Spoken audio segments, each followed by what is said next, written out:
Welcome to हरियाली education hubs friend. हमारे उत्तराखंड में लोक कला एवं संस्कृति चल रही है, जिसके अंतर्गत हमारी प्रमुख यात्राएं चल रही हैं। इससे पहले हमने उत्तराखंड के मेले हो गए, उत्तराखंड के लोक नृत्य हो गए, लोक गीत हो गए, वाद्य यंत्र हो गए, मेले हो गए, उत्सव हो गए, बहुत डिटेल में देखे हैं। अब हम यात्राओं को भी कंप्लीट करने की ओर जा रहे हैं। ठीक है, तो आज की यात्रा देखते हैं। हम स्टार्ट करेंगे आज की यात्रा खतलिंग रुद्री देवी की यात्रा से। खतलिंग रुद्री देवी यात्रा।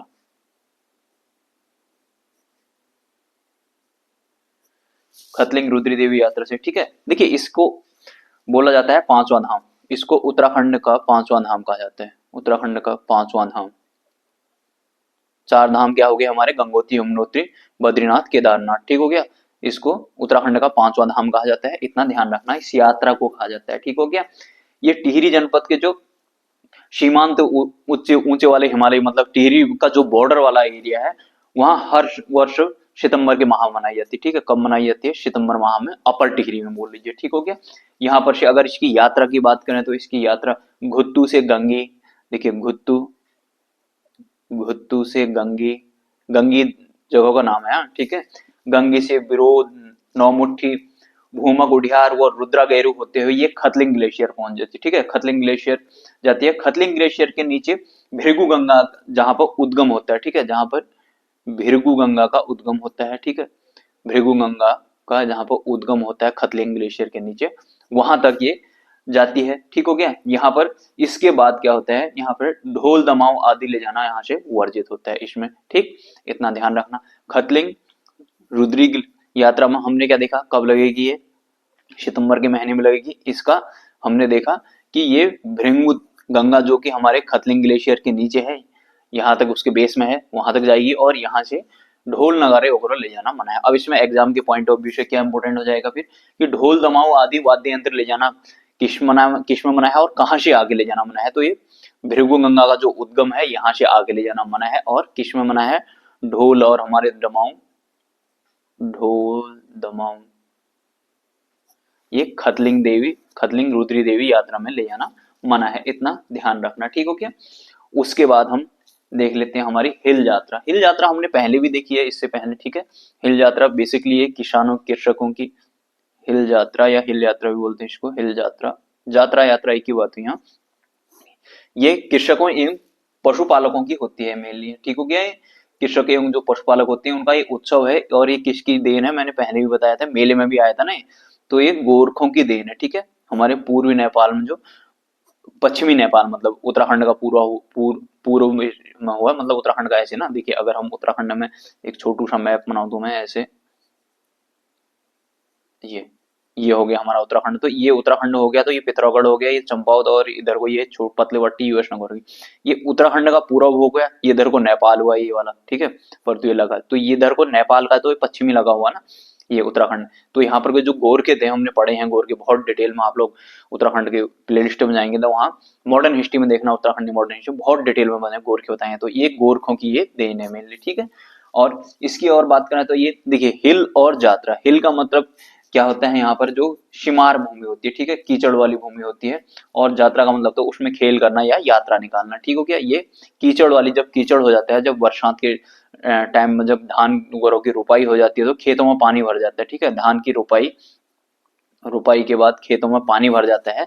तो यहाँ पर तब इसमें ये कीचड़ युक्त मिट्टी में ये किया जाता है यात्रा। ठीक हो गया, इतना ध्यान रखना। इसमें वर्षा के टाइम में ही ये की जाती है। ठीक है, अगर इसमें देखें तो विशिष्ट नाट्य शैली होती है। विशिष्ट नाट्य शैली, देखिए जैसे एक तो हमने रम्माण उत्सव में देखा था, वो सहतूत के मुखौटे लगाकर करते हैं। ठीक है, और यहाँ पर भी क्या होता है? ये लकड़ी के मुखौटे लगाते हैं। इसमें अनेक पात्र बने रहते हैं और अभिनय करते हैं। जैसे कि इसमें से सैनिक हो गया, झाड़ू वाला हो गया, मछेरा हो गया, दही वाला, हलिया, बैलों की जोड़ी होगी, धान रोपाई करते हुए पुतरियां होगी, हिरन हो गए, चितल हो गए, नेपाली राजा हो गया, कुत्ता, भालू, नहीं, सबसे इसमें एक लखिया भूत होता है। इसको ध्यान रखना, ये पूछा जा सकता है कि लखिया भूत किसका पात्र है। ठीक है, तो हिल यात्रा का है। ठीक हो क्या? एक नीला नीला सा मुंह लगे, नीले ही कपड़े पहने रहता है, करतब दिखाते रहते हैं वो रोड में भी। जब हिल यात्रा के टाइम में लगेगा तो आप लोग देखना कि इनका जुलूस टाइप का निकलता है। ठीक हो गया। उसके बाद नंदा देवी का राजजात यात्रा देखते हैं, यानी कि नंदा राज जात यात्रा जो छोटी वाली होती है, ठीक है। एक बड़ी है उसमें काफी डिटेल में है, उसको मैं इसके बाद बताऊंगा, वो एक वीडियो में एक ही आ पाएगी यात्रा, ठीक है। उसके साथ ही हमारी कंप्लीट भी हो जाएंगी, ठीक है। नंदा राज जात यात्रा हमारी काफी बड़ी है, वो 12 वर्षों में लगती है। जो अभी मैं बताऊंगा ये छोटी वाली नंदा राज जात यात्रा है, नंदा राज जात यात्रा, राज जात यात्रा ये छोटी वाली है, ये प्रत्येक वर्ष मनाई जाती है, ठीक है। ये बेदनी बुग्याल तक ही जाकर समाप्त हो जाती है कुरूर से, वो बहुत ऊपर तक होमकुंड तक जाती है, बड़ी वाली उसको देखेंगे, ठीक है। वो तो काफी लंबी चौड़ी है और काफी चीजें उसमें आप लोगों को मैं बताने वाला हूँ, ठीक हो गया। तो ये प्रत्येक वर्ष आयोजित की जाती है, ये वाली प्रत्येक प्रत्येक वर्ष आयोजित की जाती है ये यात्रा।